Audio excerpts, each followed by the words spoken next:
Hello everybody, welcome back to Road to Master. Hope you're all having an amazing day. We're starting off, we have the white pieces against a 1706 from India. We go with our e4, and today we are just focusing on not making any sort of mouse slips or immediate stupid blunders like we have in the last couple episodes. So we have a Petrov here. Yeah, Petrov is one of the openings I like the least.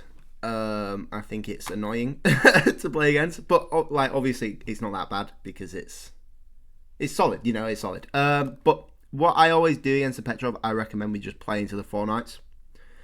Well, they have the option to play into the four knights, I guess, and they don't. They go with bishop to b4, which, to be honest, I haven't seen before. Yeah. I've not seen that before. So I guess their idea is just to take and then take the pawn, maybe. Okay, sure. They can castle. We could care about this pawn, potentially. We could also not care about this pawn. We could develop our bishop and play almost like a gambit.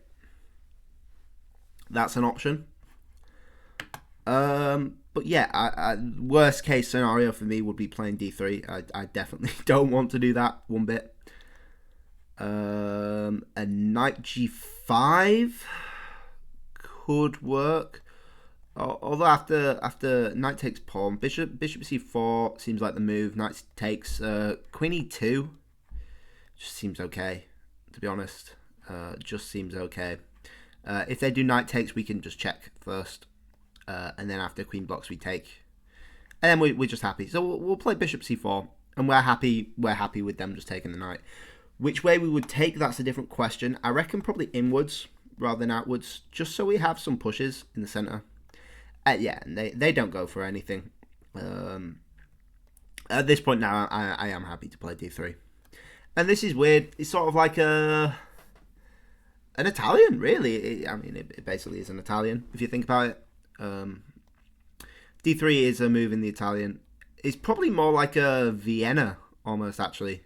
And we're just happy castling here. Bishop d2 is a move. Seems a bit passive. I wonder if bishop g5 is a bit better. We also could play the pawn push to kick out the bishop. And they've played a c6. c6 seems weird to me. I think they're obviously lining up for a d5 push. Yeah, I'm not sure about that. I think we should... a3 takes a bit of the sting out of b takes because there is no bishop to a3. Going after sort of this rook diagonal. So maybe I'm less inclined to play that. I don't want to play bishop d3 because that loses to the tactic of d5 straight away. Just loses. So it would probably end up being like a bishop g5 and then rewrite it down to like a bishop b3, g3, sorry, and sort of go after this pawn. So I think we'll go ahead with that. We can do maybe a queen d2 or something. Although I might want to get rid of this bishop first. I don't know if rook e1 is something I want to do. A, this pawn's sort of well guarded on d3. And B, it's just walking into more pins. So I'm questioning whether a knight move is better. With some potential ideas. Would we want to reroute the f knight potentially and try for an f push? Less likely. We could theoretically do a d4 push straight away, although that would leave this pawn unguarded. Although not right away, actually, not right away. That's actually really interesting. Knight takes bishop. Yeah, no, it wouldn't work. Let's go for d4 while we can. If they go d5, I'm considering actually taking on e5 here. Although maybe takes first D5 takes that way. And they've taken. So we have actually sort of got a scotch in this situation. It's a bit of a delayed scotch, I guess. But we do have the E4, D5, D4 push. At which point, I think we're happy to take with the queen. Potentially. Potentially is the key word. Are we happy to take with the queen? If we take with the queen, they have bishop c5. Although it's not really doing out. We do have to be careful of a b5 push as well with the bishop. However, a bishop e2 would fix that. And the queen would be covering the e3 square. We could take with the knight. Although that could potentially leave the e4 square unguarded. And it gives them the option to sort of double our pawns as well. With bishop takes, which I don't think would be ideal. So let's take with the queen. And yeah, I think we're solid here. I think a rook e8 is coming with them. At which point I might do a rook e1. Or we could risk an e5 push, which would be interesting. Pawn takes. No, we would need a rook e1 first. I was thinking pawn takes, knight takes. Yeah, so they've taken the knight. So we can just take. Ooh. Interesting. Very interesting, actually. So, their whole plan is to take this pawn now. Which could work. Knight takes... Bishop takes queen. Knight takes queen. Bishop e7. Rook e1. Bishop takes pawn. At which point we are just even on material.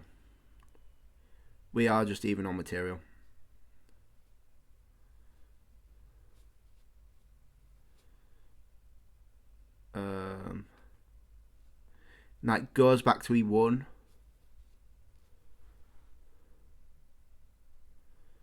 Bishop f4.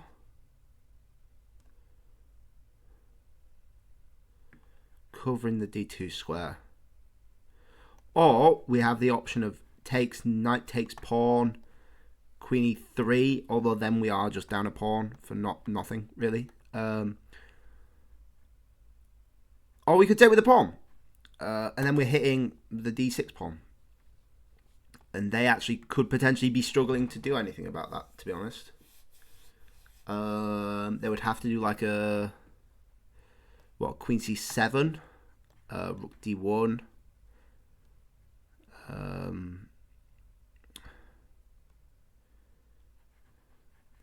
Pawn takes, queen c7, rook d1. D5.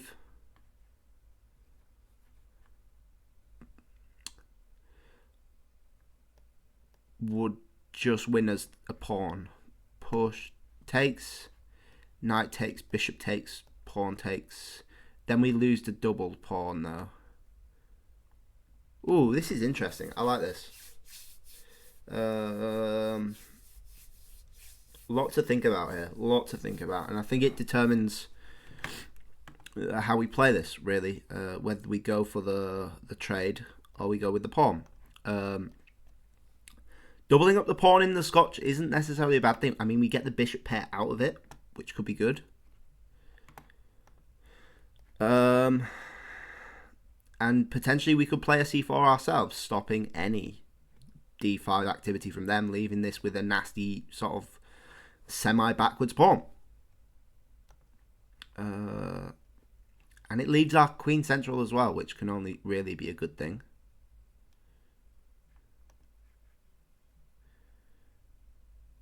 Let's take with the pawn. It gives our rook the b1 square. I think taking with the queen just gives black a bit too much play. I think. Gives black just a bit too much. Yeah, I don't think the double pawns are necessarily that big of a weakness for us. There might be a bit of a target on the c file if they play a d5, but I think we get enough counterplay to sort of warrant that. And if we lose one of these pawns, then it's not the biggest deal in the world. So I think we're all good. I think we're good. That being said, I think we're good a lot of the time, and a lot of the time it doesn't end up working well. So we'll see. We can only see. We've got not particularly great amounts of time, and now we have to think about which rook we use for d1, or if we actually put a rook to d1. That is a question as well.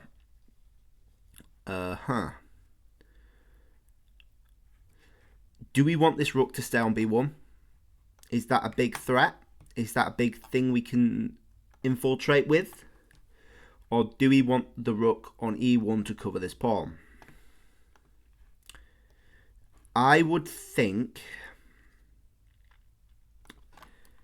we would want the rook on e1 to cover the pawn, and after d5 it will be an open file, so we need to be able to contest that, basically. That's my thought process. So we're expecting a d5 here, and I'm considering whether we should take off the knight first. If we do, knight takes... No, I'm not liking knight takes. I was thinking bishop takes, pawn takes, and that would just be good for us because they've doubled on our doubled file, basically, so that can only be good. Yeah, but I think bishop takes, knight takes is just good for them. We also have pawn takes, bishop f4 if they take with the pawn. No. d5, pawn takes,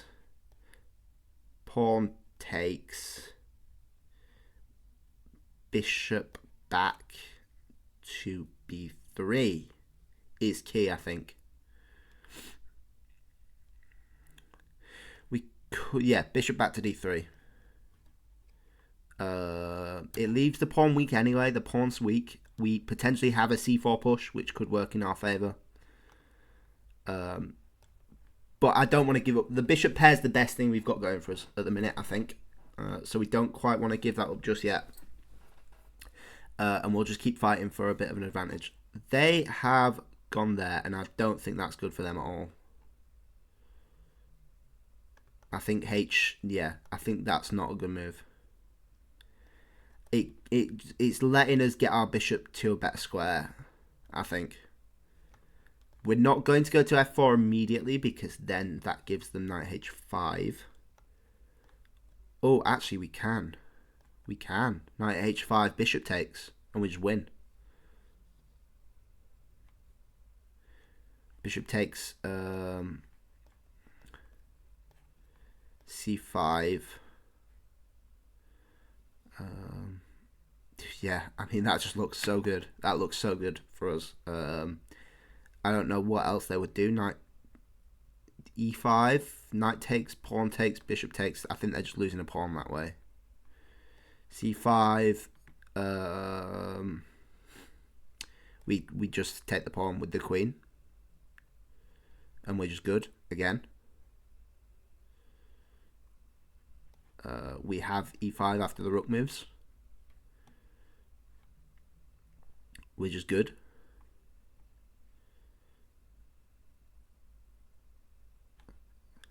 Or we could just take this pawn. Well, I don't really want to do that. I think we can go bishop to f4, actually. I don't see anything wrong with that. It's making an immediate threat, and knight h5 we know doesn't work. So why spend an extra move getting to a slightly worse square? You know, when you can just get there immediately. As long as the tactics work, I think it's fine.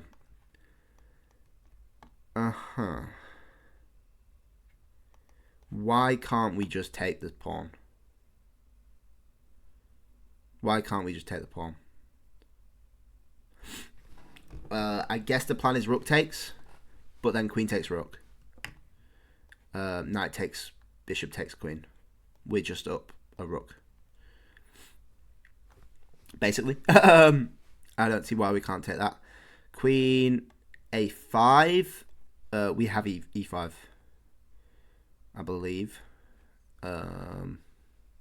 No, we don't have e5. Queen a5.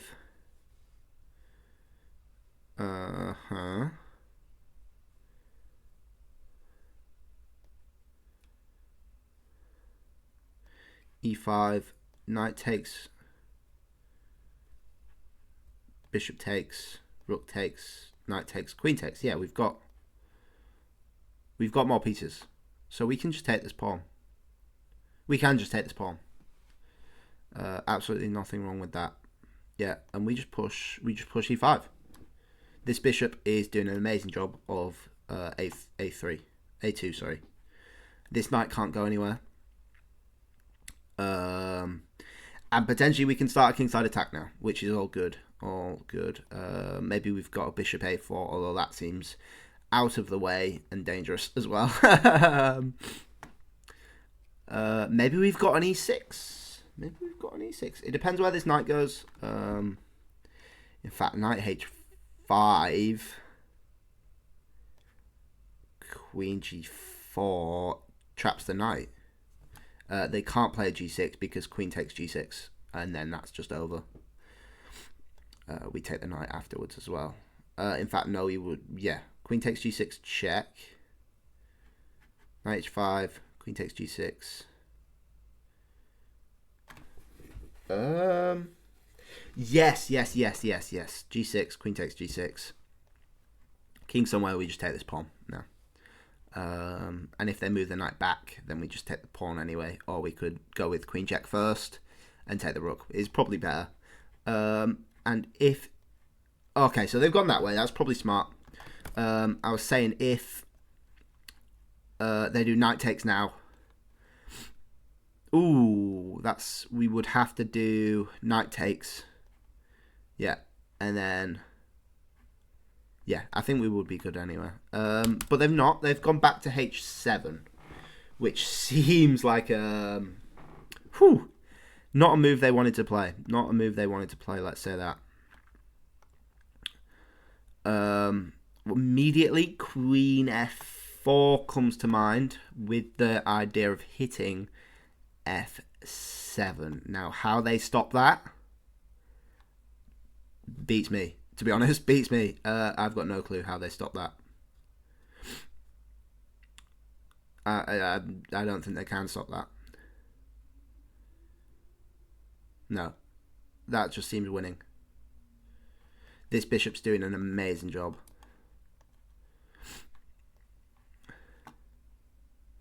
We will just take that anyway. With an attack on the knight. On the rook, sorry. With some mating threats. And they can't move because it's pinned as well. That's the important thing. So queen f4, I think, just wins. I don't think I've overlooked anything here. I hope I've not. And if the knight moves, we just take with the knight. And we're just good. Basically, we're happy. We're so happy here. We are so happy. And I don't know where this came from. I think probably c6 was their fault. You really want a knight on c6 in like a scotch. So they've actually taken that way, which is interesting. And now we take with the bishop. Or do we take with the knight? I think we take with the knight, surely.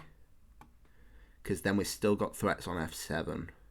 And then we have knight to g6, mate. Oh, wow. Beautiful. And if they take with the rook, then we're just mating on g8. So we're just winning here. We've won. They're just down a piece, basically, with a brutal attack on their king. There we go. Wow, that was a fun game. I like that. Let's have a gander at this opening, because I genuinely have no clue. Wow, the accuracy on that is ridiculous. 96.1% accuracy. That's got to be the highest we've seen on the channel so far, versus a 74.8. 2350. versus 1600 estimated elo. We got the Petrov. So we go into a 4 knights. And bishop b4 is book. I don't know what book it is, but we did the right thing with bishop to c4. D6, and apparently not d3. Apparently not d3. Although it makes very little difference. The knight's coming into d5, apparently. And you just sort of trade off. I don't know why you're forced to trade off. Oh, because it's a fork on the bishop and the knight. Makes sense to me. Castles. C6 is apparently good. So fair enough. I'll take that back. Computer's not a big fan of bishop to g5, but again, there's very little difference. Apparently bishop to b3 is the move. I guess to stop being kicked about with tempos. D5, and then bishop takes we knew wasn't good, and we did the right thing taking with the pawn rather than taking with the queen. If we take with the queen, it's saying evens, Stevens, and then knight takes, and apparently you just go through with this queen trade line. There you go. Wow, we called it as well. And then you trade off rooks. Bishop comes out to stop any back rank ideas. And yeah, we called that though. I felt taking with the pawn was just better though. Queen c7, it's pretty much forced, I think. Although the computer wants h6, it's completely natural to play queen c7. And then it actually wanted rook to e1 rather than d1. We lost. Oh gosh, spoilers. We lost about 0.5 of the pawn. 0.5 eval there. Because of b5, which I think we mentioned, but we said bishop back to e2 was the move, so you can get your queen onto d3.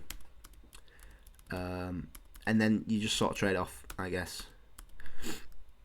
And we said losing one of these pawns wasn't the end of the world. But h6 is a bit of a mistake. And we sort of said that was a mistake. It gets our bishop to where we want it, basically. And we just win a pawn at least. And we did the right thing coming to f4 straight away rather than this h4 g3 maneuver.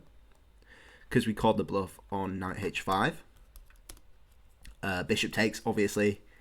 Pawn push, although knight d2 for some reason. Let's have a look at knight d2 actually, because that's interesting. Knight d2. Best move. Knight d2. It's not give us another follow-up. Okay, fair enough.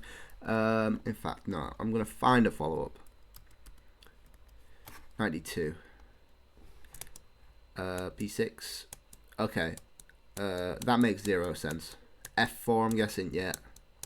And then you just sort of steamroll these pawns. Fair enough. I like ours better. Not gonna lie. And knight h7 is a weird one. Apparently you can go to d5. But then you obviously lose a pawn.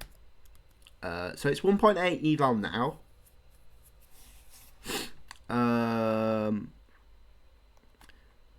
And then the knight going back to h7 is 4.4, so it's just completely losing.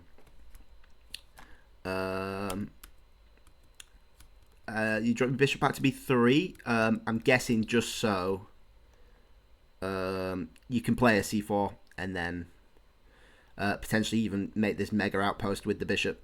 That would be quite nice. What happens if the knight goes back to h5?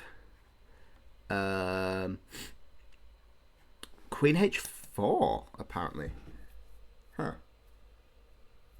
Why not queen g4? Knight takes e5. Knight takes e5. I thought we said that was fine. Oh, because you've uncovered your queen. Okay, yeah. Makes a lot more sense. I'm glad we didn't do that then. Knight h7, and then, yeah, there's literally nothing you can do. Yeah, wow. Should we have a quick look at a master game?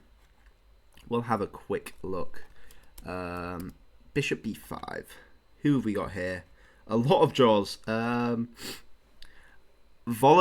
Murzin as white versus Sam Sevian. Let's have a look. Bishop c4. Castles. And they basically play the same setup, which is good to see. Bishop comes to g4, and that's an annoying one. It's why I don't play this against. So what I used to play against the French was something called the Kings in the Attack, and that's where you very much get this e4 d3 setup. And the reason I don't play that against anything else is because I absolutely hate the bishop coming to g4. It sort of ruins a lot of your attacking style. But that's a very aggressive opening, so I'm guessing this one being a bit calmer is fine. They decide to trade off, and the bishop does this maneuver which we mentioned, looking for pawn pushes at some point. And this bishop's just happy here. It's even happier now because it's got a ton of light squares. The rook comes to e1, and then that's the whole point of letting black double your pawns, is so you can push his d4 supported by c4, c3. And I guess with the queen and knight there as well, it's just nice. Black doesn't take it because they don't want to give white too much of a center. And you eventually trade off. You play the h3, which has been coming for a while, and then you queen take. So your queen's got a bit of room here, but it's covered quite well by this knight. So they go with a h4 break. H takes G, H takes. And now, to me, this looks scary. This looks quite scary because black's king's actually in a decent position here. And the computer's actually agreeing with me. It's 1.2 for black. So I would be pretty scared because this looks like a easy way to get checkmated on H1, to be honest. That's what I would be scared of. So black decides to go with knight h5, which seems weird. I don't know why you're not getting your rooks on the open file immediately. Maybe they want to trade off this bishop. And black's playing for the center, which doesn't seem a realistic sort of idea, to be honest. Allowing... Wait, what? Bishop takes pawn. Is that not just losing a bishop? Oh, whoa. Wow. So bishop takes pawn, queen takes. You take this pawn, hitting the knight, hitting the rook. The knight has to come back to f6, at which point you get this horrible looking pin. And it's pinned both ways. It's like a cross, which is brutal. I'm guessing you want to get this rook in the game. And yeah. Oh, you even drop the bishop back with the idea of e5. That's horrible. The queen comes to e7, so that's breaking up the pin on the rook, and it's actually supporting c5 as well, which is really nice. Obviously, yeah, that makes sense. The bishop can just take c5 because it's supported by the queen. I see that now. And black's just trying to trade off with queen to e5, but luckily there's this square that still covers the bishop. And the knight's coming to g4. I guess you're just escaping the pin. You're putting a bit of pressure on the queen, and you're also threatening potentially some checkmate ideas. That's a nice little trick as well. Oh wow, this is a beautiful game. Rook takes, bishop takes, queen takes, pawn takes, and that's just way better for white. And the reason queen takes is because the bishop's actually pinning the queen to the king, so it's sort of forced.